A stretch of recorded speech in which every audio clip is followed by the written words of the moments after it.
Hi, I'm Owen from Rask Australia. Thanks for tuning in to the Rask Network.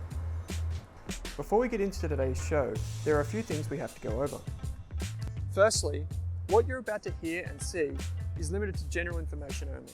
It's not personal financial advice like you'd get from a financial planner. Also, it's important to remember that past performance is not indicative of future performance. That means that anything that's happened in the past, or we say today, is not necessarily going to reflect what happens in the future. Lastly, please consider that any of the guests or myself are featuring on this program may have a financial interest in some of the products or shares mentioned. That's enough from me. I hope you enjoyed today's program. Kate, welcome to our very first video episode of the Australian Finance Podcast. Yeah, we're hoping it works. Owen's been trying with a few different solutions, but seems like Zoom's the way to go at the moment. It does. So we're gonna jump aboard that train and give it a crack. If you are listening to this on your podcast player, you can head to our YouTube page and you'll be able to find the video recording. Who knows? You might see Kate for the first time ever.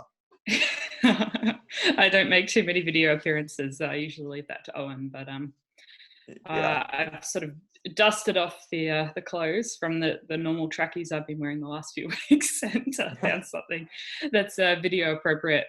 Well, you could be wearing trackies because that's below the video. So, and no judgment here, right? But anyway, what are we talking about today, Kate? So today we thought we'd do a video on 5 money moves to make while you're stuck inside during April. And I know we're a few weeks in already, but there's definitely a little bit of time left that if you want to tick off 1 or 2 things this month to feel like you've made some positive changes with your financial future, we've got some ideas for you in this video. Cool. How many do you have? I've got 5. I've got 5 as well. So look at that. It's like we coordinated beforehand. Okay. Sometimes we plan. Why don't we go, you go, I go? Yeah, absolutely. So my first one is probably a very basic one, but it's cancel and go through and cancel any direct debits you have, including subscriptions through your Apple account, because I seem to forget about those ones. And also remembering Netflix, you have to cancel actually through their program, not through Apple. So just go and cancel anything you don't need. You can always resubscribe and just do a full clear out this month. Cool. You can also do that through your bank too, right? Like you can see what, typically you can see what debits are coming in and out and you can control it from there. Cool. That's a good first one to kind of just cutting costs. Nice and easy. Get anything you don't need out.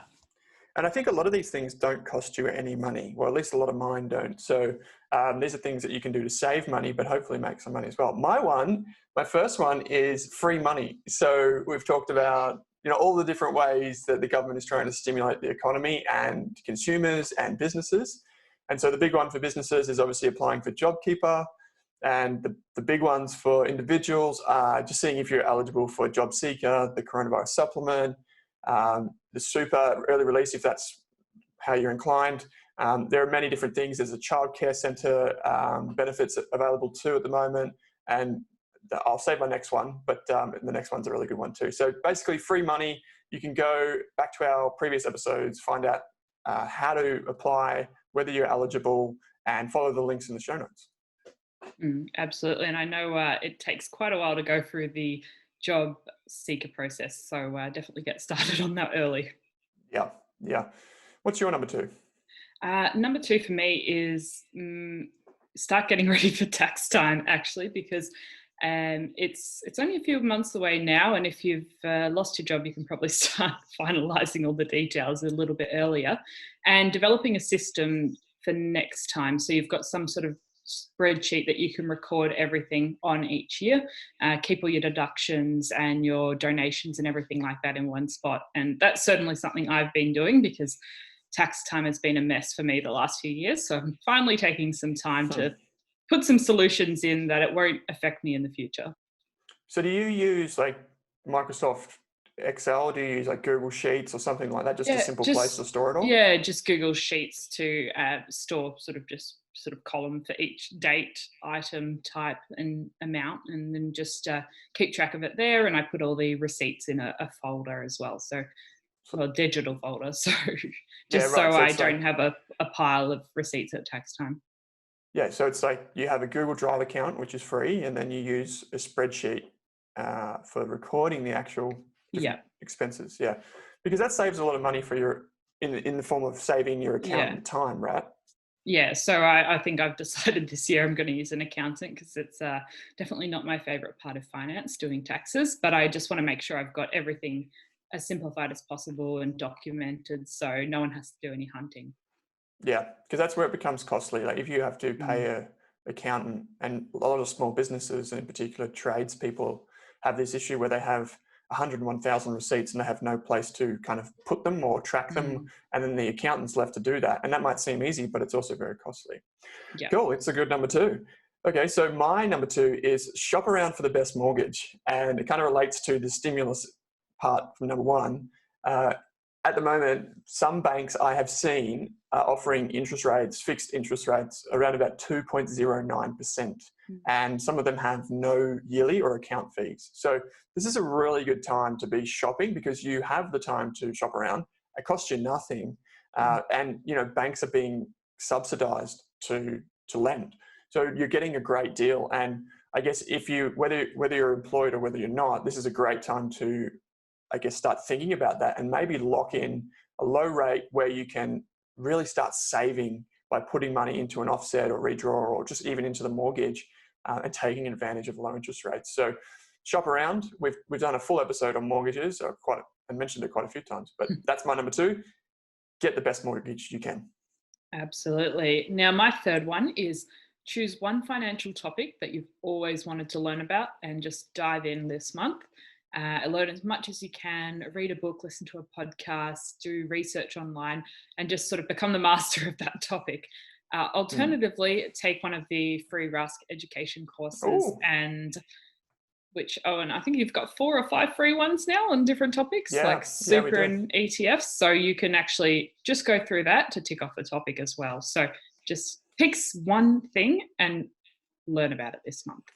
Yeah, I think that's a really good way to do it because if you just pick one thing, you don't feel overwhelmed by all the knowledge you need to accumulate in a really short period of time. Like I do Mm, it because I won't say I don't need to do it in finance. I do that in things like marketing or things like software or things that I'm really interested in. I'll spend a month just reading about it, like on and off. And I think it's a really simple way to just mm, kind of just get ahead on things and dive deeper than you might normally. yeah. So that's a really good one. My number three would be get on top of your super. So we've talked about early release, which is only just one aspect. It seems like everyone's interested in super now that Yeah. you can get money from it. All of a sudden, it's the thing to talk about. And Yeah. I've Super noticed this funds are actually. almost regretting trying to get everyone engaged with their super. That's it. Yeah, it's like this app is too easy for people to use. So one thing I've noticed is actually people that have taken a course on our site. A lot of them have actually taken the super course recently, more than ever. Mm, Like a lot more. So it's definitely something people are thinking about and want to learn more about. So getting on top of your super is really not that difficult. It's knowing your member number. So you can go to the super funds website and log in. You can see where you're invested. You can see the fees for last year by downloading your latest statement. Most of the big super funds even allow you to download an app and just switch investments. Now, that's not necessarily a good thing because you don't want to be switching too often. But at the same time, it's easier now than ever to just find out if you're paying more than 1% in fees, for example. How much insurance do you have? Are you in the right strategy? Those types of questions. So you can answer them pretty quickly and it's free to do so. And a lot of that stuff, if you work it out now, you don't have to go back and change it too many times during your lifetime. If you, yeah, just make a few Mm, good decisions of your super early, and that's all you really need. that's it. Yeah. So do Or, it now. all right. So my fourth one is finally take the time to sort out all your accounts and automations and transactions. So if you've always sort of felt a bit like the money's just going out everywhere, you've got no control, you don't know what's happening with your bank accounts, take the time, even just map it out on paper first so you get the logic and the flow. Like you want one main savings account, maybe you want an offset account, you want a transaction account. I know some people like savings accounts for each goal. Some people would prefer to have one main savings account and sort of split it up on a spreadsheet, but just take the time to work out a system that works for you. And if you want to automate savings from where your salary comes in each month and set all that up. I know some people have, I've personally started doing it myself, but I'm dripping out my spending money. Mhm. So Up Money actually has a feature that you can do. So I've been playing around with that the last month, but I sort of worked out what's my discretionary spending for the month divided by about 30 days. And then I've set it up so every day that amount drips out from a savings account into the spending account. So I found that's quite a good way to do it, especially when you're operating on a lower level of income. Kat, you used a big word there, which was discretionary spending, and you said it over 30 days. What does that mean? It's just the money I can do whatever I like with. Right. Cool. Really. So no, that's cool. The, So the you non might, so the stuff that you're not using to pay rent, pay electricity, etc. yeah, cool. And a lot of people pay attention to when you talk about this. I know for a fact because people in my team actually downloaded the apps and things that you talked about for budgeting and for like automating your accounts. I think most banks have offered this for quite a few years, but it can be as simple as logging into your bank account, setting up, every, say, Friday afternoon, if you get paid on a Thursday, $200 goes into your transaction account, and it does that automatically, so that's your money for the weekend or whatever you might have. I don't know, but that's what we do. We do it for groceries each week. We do it for just miscellaneous little things that we know we've got to pay. Yeah. For example, internet every month, so that's $80. Like, where does that go? Can we automate that? And it just takes away the headache of worrying about it every day, right? Yeah. It's just automation's your best friend when it comes to finances, and just taking a few steps now to set everything up will be really helpful for future you. Yeah, absolutely. My number 4 is getting on top of your insurances. And we did an episode about this quite a while ago, but it's still relevant today. While you're in your super account, you can always check on your insurances in there. So people often come to me and they say, oh, I had $4,000 come out of my super fund last year, and I only have, let's say, $100,000 in there. That's 4%. And I would be inclined to say, well, actually, chances are a lot of that have come out because of your insurances. So it's important to separate the two.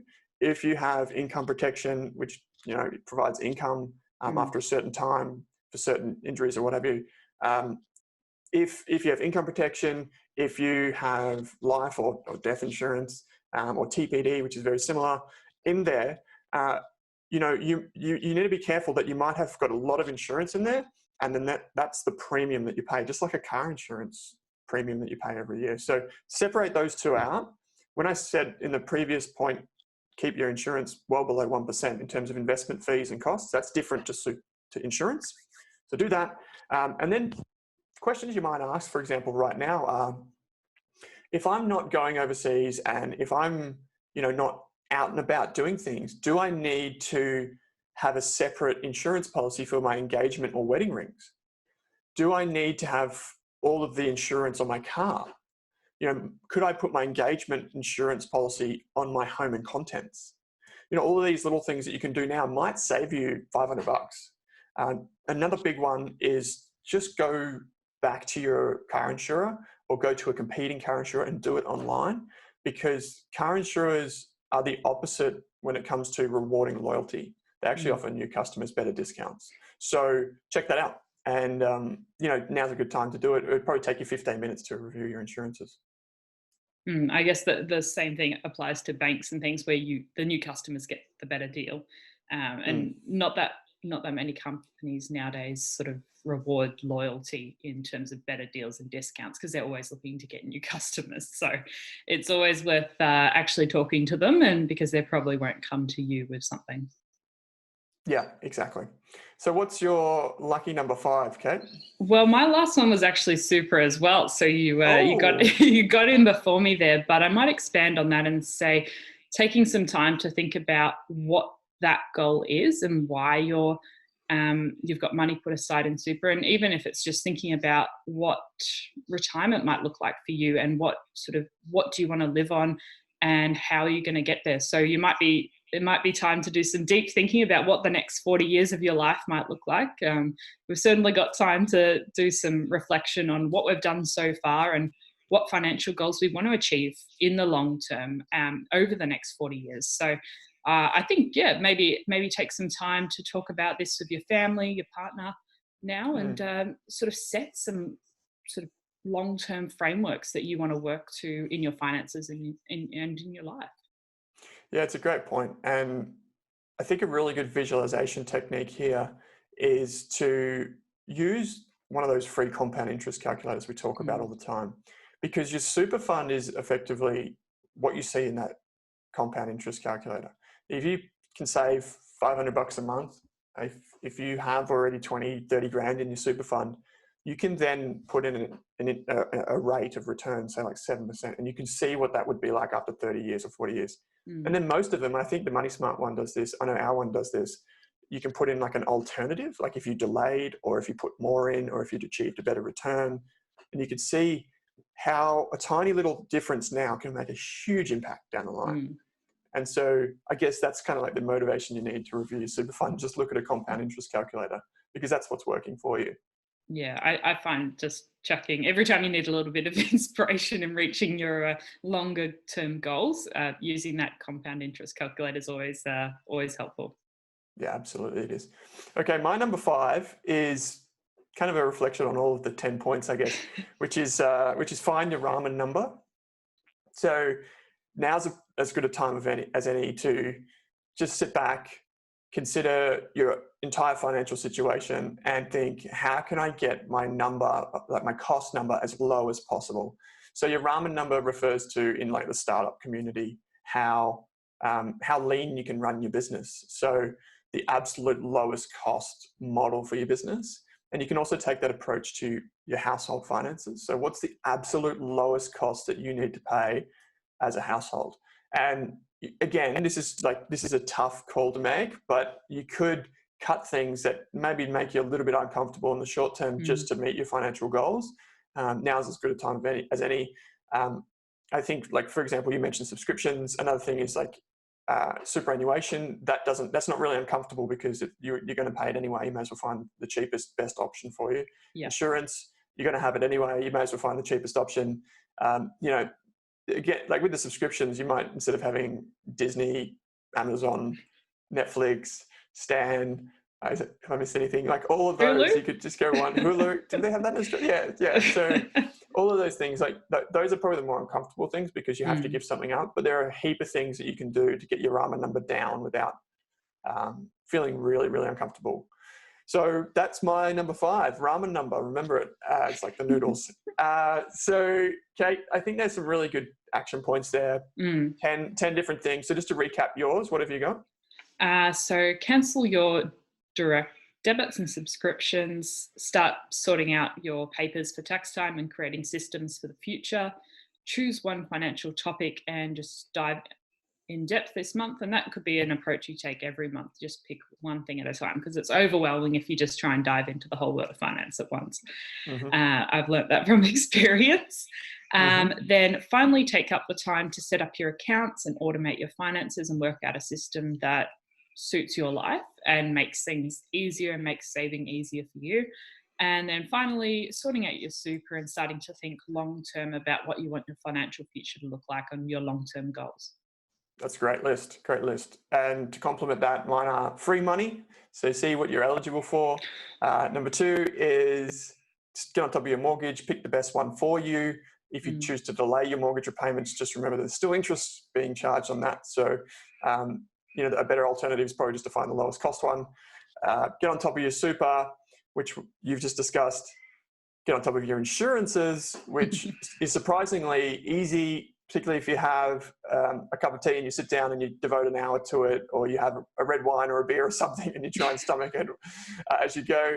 And the last one is know your ramen number. So just kind of get your household finances in a position where it's as lean as possible. mm, I think there's some really good action points there, Kate. As mm. we come to the end, as we usually do, how can people reach out to you? You can catch me on Twitter and Instagram at howtomoneyAUS or on howtomoney.online. So I'd encourage you just to pick one of these tasks this month and just get it done. So don't feel like you need to do all 10. Yeah, absolutely. That would be quite an achievement. And Mm. I'm Owen Rask on Twitter and Owen Rask AU on Instagram if you want to find me, or at rask.com.au. Kate, as always, thanks for joining me. Thanks for listening, guys.